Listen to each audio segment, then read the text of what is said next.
am a Marvel's fan. I love the Marvel movies. I love Iron Man, Avengers. I love Black Panther, all of them. And I love most of the Marvel shows, but I really love the movies. So this week I had some time to just binge watch Luke Cage season 2.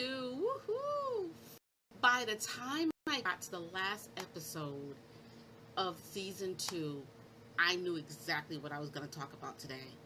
And my lessons, my takeaway lessons from being a leader. I was watching Luke Cage, and I was watching him. His character is very complex. Good-hearted man, wants to do right, loves Harlem, wants to ensure that Harlem is safe, a safe place for people to live and work and enjoy life. Good intentions, but in this season, you saw him being challenged in his integrity and going down a road that many around him was concerned about. So, as I was watching the show, I got all of these revelations about leadership, because Luke Cage represents leader. He's one of those leaders that got thrusted into that whole thing. He didn't start off saying, I'm going to go to Harlem and I'm going to change Harlem. So he was not one of those individuals that wanted to be seen. He was thrusted into a position of leadership because of the supernatural abilities that he had and his heart for people. So he kind of was thrusted into that. So in season 2, we kind of see him develop more into a leader. The first thing I learned was leaders can't and they should not lead alone. That was one of the first problems that I saw, or issues that I saw with Luke Cage. Luke Cage was carrying on his shoulders the whole weight of that neighborhood. He thought, because he had all of this supernatural strength and ability, that people were expecting him to fix everything. And they were. There was that expectation from other people. But then he also started carrying this weight of believing that only he could solve Harlem's problems. No way. No way. So in his good intentions, he took on a burden that he was not meant to carry alone. And that was the first crack for me that I saw in the armor. If you look at the word leader, the word leader implies that you're leading. In order to lead, you have to have people following. And Luke did not have a team of people that he could lead in a conventional sense. So he struggled with trying to keep up. Like he was saying, at one point in one of the episodes, he was like, all I'm doing is putting out fires. All I'm doing is putting out fires. And basically what he was saying was, all I'm doing is reacting. I'm not changing anything. I'm just trying to keep up. And so the core thing I want you to take away from that is, power alone is not enough. You have to look at the people around you, and you have to form a team. One of the mistakes that Luke made was he had people around him, but he didn't look at them as teammates. He looked at them as someone to give him information or provide him with a resource so that he could do all the work. He didn't look at them for what they could bring. He didn't look at the value that they could bring and the contributions that they could make. Because each one of the characters that really kind of was fighting along with the same cause, they all had their own issues, but they all had their own individual strengths. And Luke, being the head, if he was able to recognize that, he would have pulled them together, because power was not enough. I mean, if power was the only thing that he needed to save that neighborhood, the neighborhood would have been saved, because his nemesis didn't have supernatural powers. Mariah and Shades, they were normal humans. They had no, abilities, but they were able to run Harlem in spite of Luke Cage being there. So that's an example of power is not enough. Brute force sometimes is not always the answer. I'll give you an example.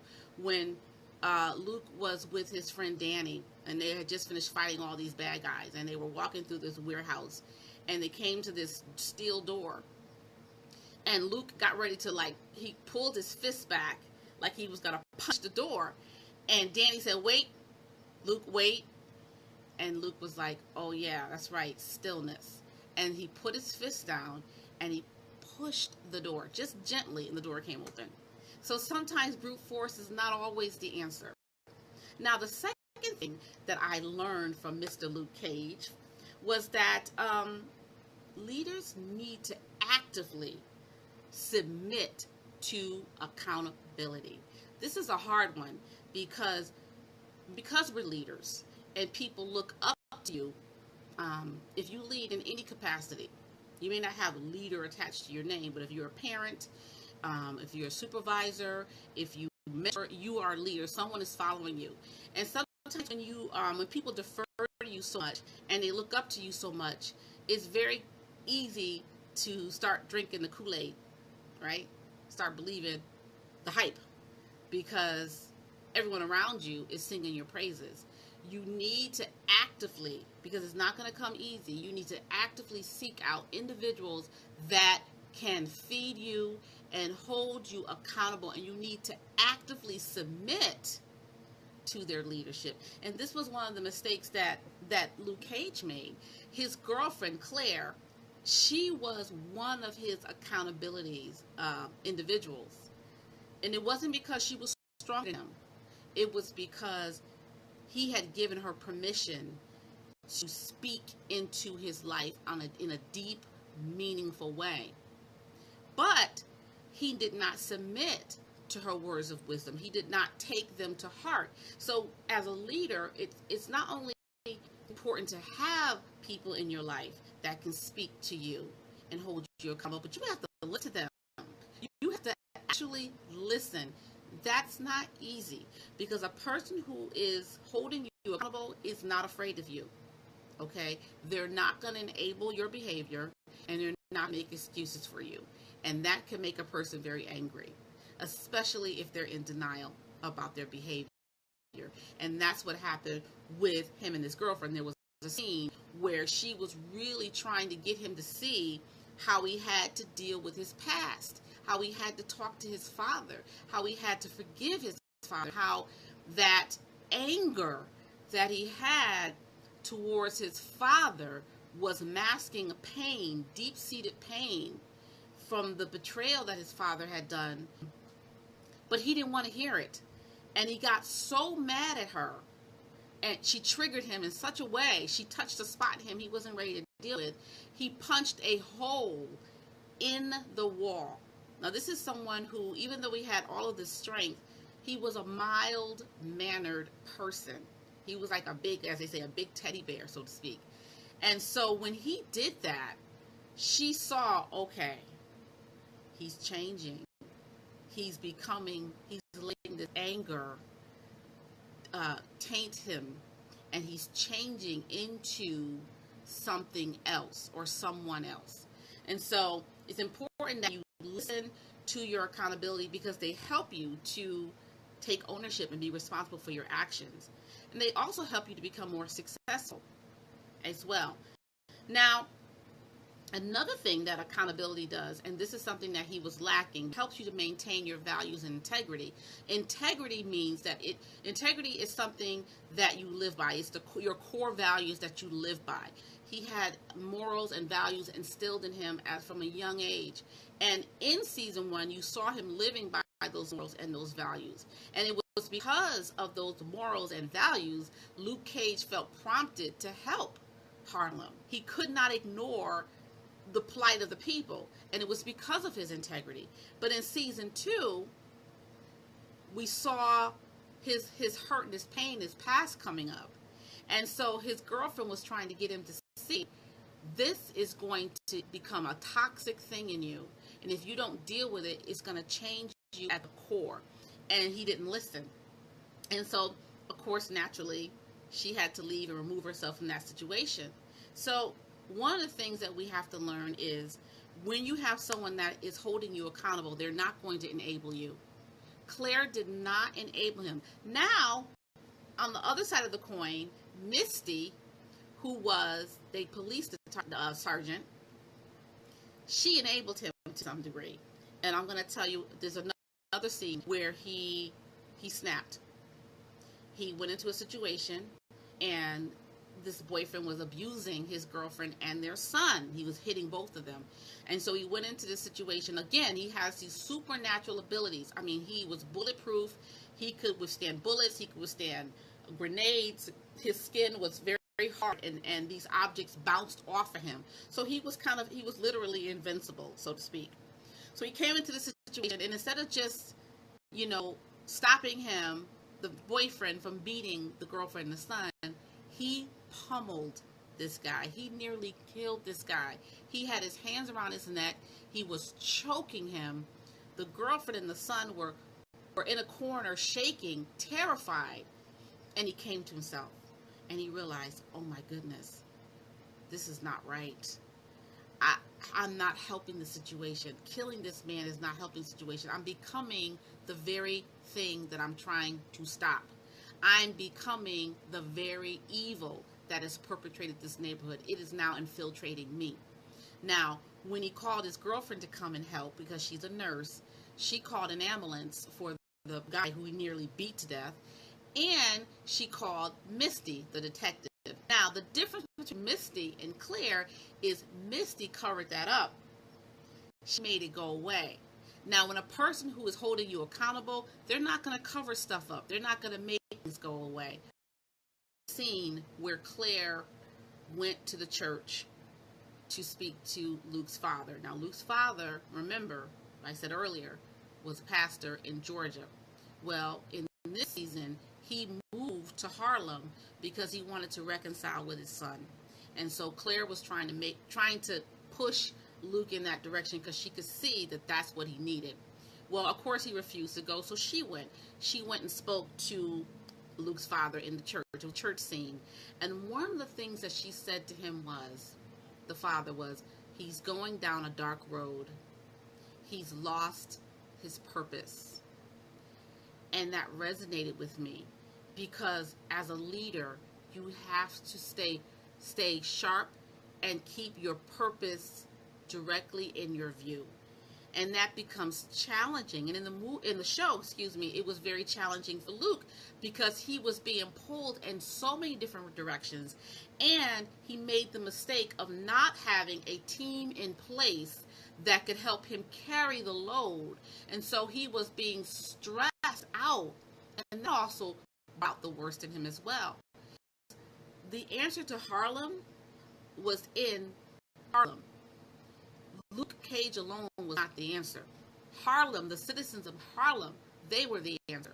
And so a good leader sees that, and they're able to rally people together, mobilize people, maximize strength, cover weaknesses or improve weaknesses to reach a goal. Luke did not do that. He thought he had to do it himself because of all of his abilities. But remember, power and strength is not always enough, and it's not always the answer.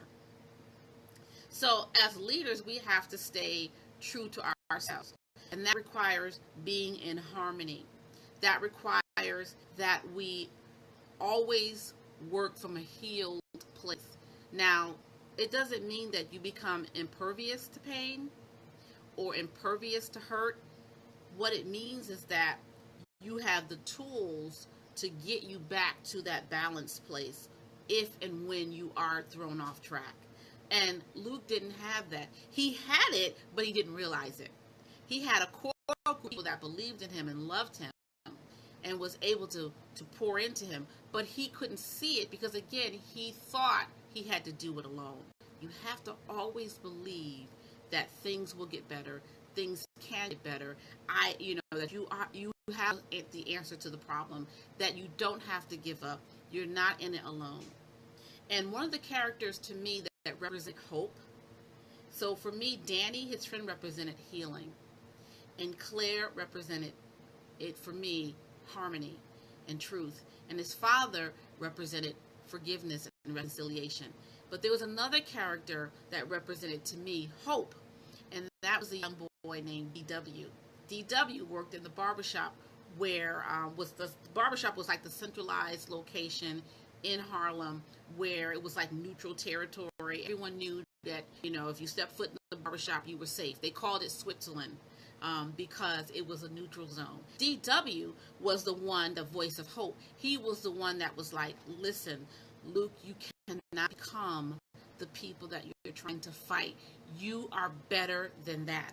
DW and Luke parted ways because Luke chose a different path that was different from hope. So Luke walked away from his hope. Isn't that powerful? He walked away from his hope. So as leaders, we have to be true to ourselves. I actually just recently did a 3-part teaching series called Clean Slate.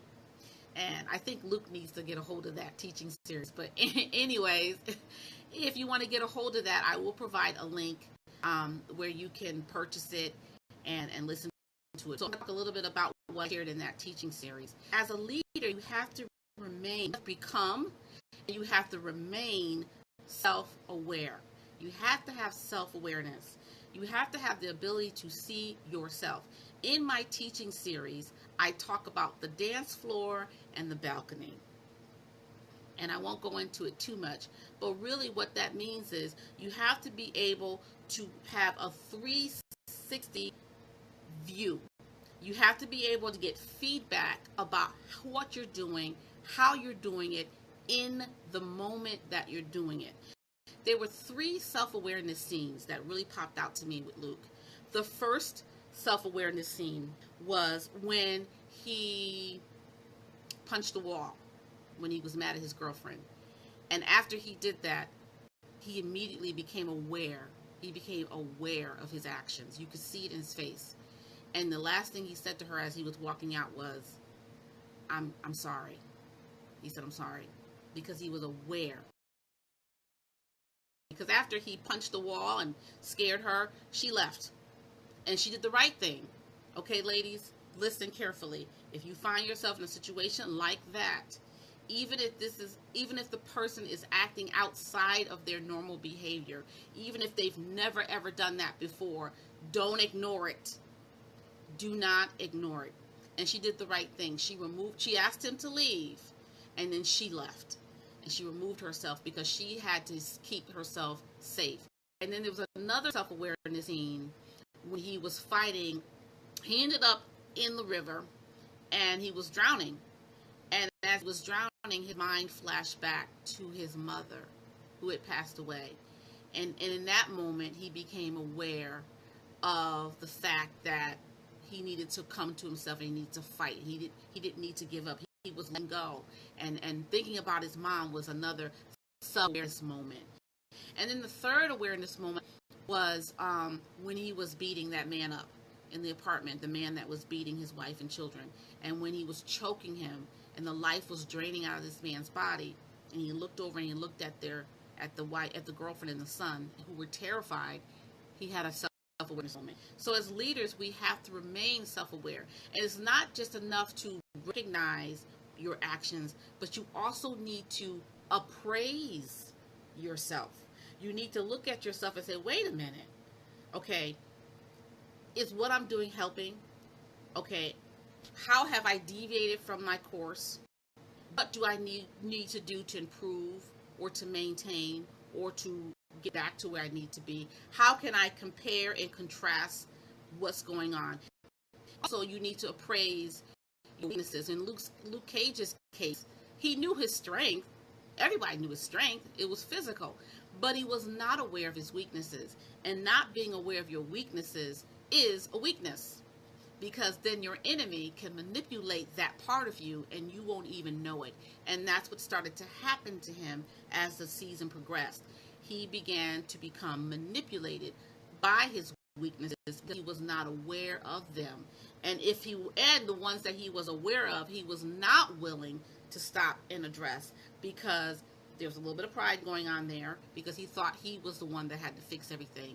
And that he didn't have time to be doing all that because he needed to fix Harlem first. Not realizing that he needed to fix himself first before he could fix anything else. So guys, I hope that you enjoyed this. It was a powerful season. Really hope that you were able to learn from the lessons that I learned from watching this show. And always keep yourself open to learning. Never ever get to a place in your life where you feel like you've learned everything that you need to know and there's nothing that anyone can tell you. That's a mistake. That's a weakness. And you need to, and if you're that kind of person, you need to recognize it as a weakness and then work to address it.